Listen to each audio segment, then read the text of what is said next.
একঘেয়েমি পটলের রেসিপি বাদ দিয়ে এই অজানা পটলের রেসিপিটা একবার হলেও ট্রাই করুন।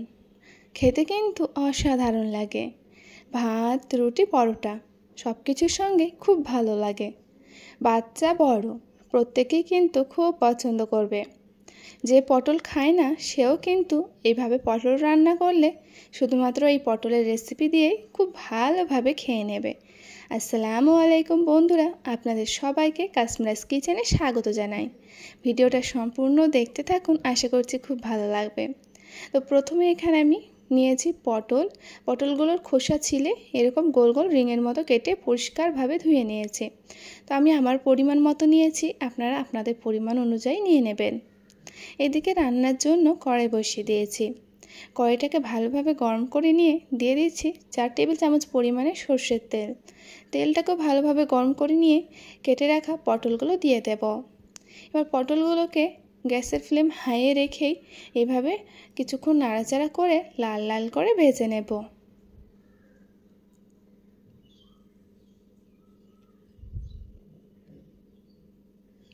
তো পটলগুলো এখানে আমার প্রায় লাল লাল করে ভাজা হয়ে গেছে।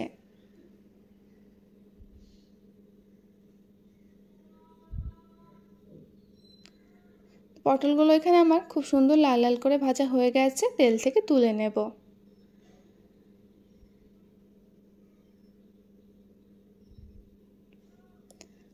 অন্যদিকে এই কড়াইয়ে কিছুটা আলু ডুমো ডুমো করে কেটে নিয়েছি, এই আলুগুলোকেও ভেজে নেব। তো আলুর পরিমাণটা কিন্তু খুব বেশি নিইনি, অল্প করে নিতে হবে।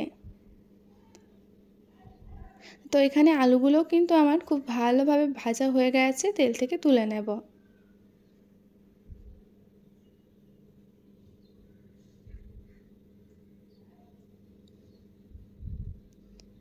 এই কড়াইয়ে সম্পূর্ণ রান্নাটা করে নেব। দিয়ে দিয়েছি আরও 2 টেবিল চামচ পরিমাণে সর্ষের তেল। তেলটা গরম হয়েই রয়েছে, তার সঙ্গে সঙ্গে দিয়ে দিলাম একটা পেঁয়াজ কুচি ছোট করে কেটে নিয়েছি। দিলাম 3টে কাঁচা লঙ্কা কুচি। দিচ্ছি 1 চা চামচ পরিমাণের আদা কুচি, 1 চা চামচ পরিমাণের রসুন কুচি। সব কিছু এবার হালকা লাল লাল করে ভেজে নেব।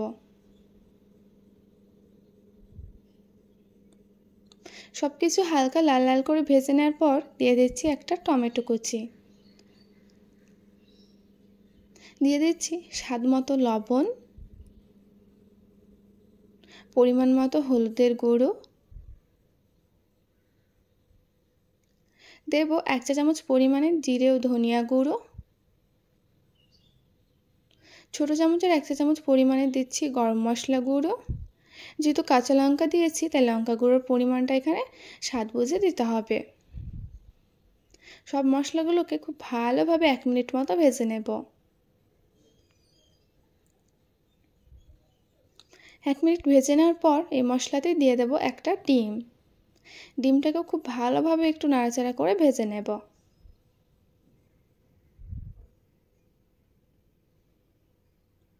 ডিমটা ভালোভাবে ভেজে নেওয়ার পর ভেজে রাখা আলু ও পটলগুলো দিয়ে দেব। আলু ও পটলের সঙ্গে সব মশলাগুলোকে খুব ভালোভাবে মিশিয়ে নিতে হবে।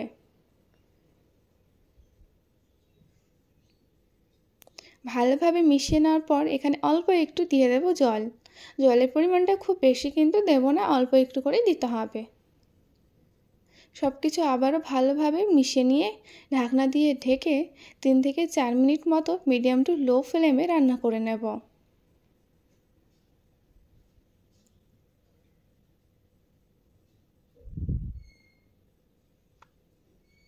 প্রায় 4 মিনিট পর ঢাকনাটা খুলে দেখে নিচ্ছি।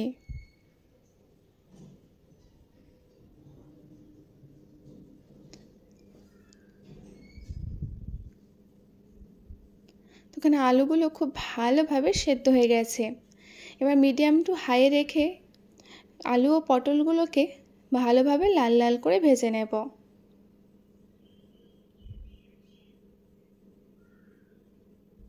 তো এখানে আলু পটলগুলো কিন্তু প্রায় লাল লাল করে ভাজা হয়ে গেছে।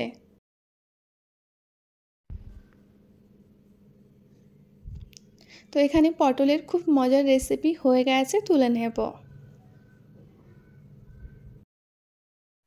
তো এখানে আমি পটলের খুব টেস্টি রেসিপি নামিয়ে নিয়েছি।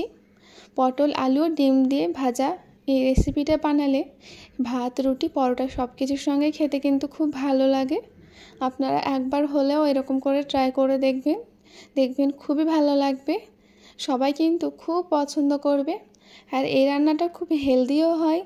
আপনারা বাচ্চাদের টিফিনে বা বড়দের টিফিনে খুব সহজেই কিন্তু এরকম করে পটল, আলু, ডিম ভাজা করে দিয়ে দিতে পারেন।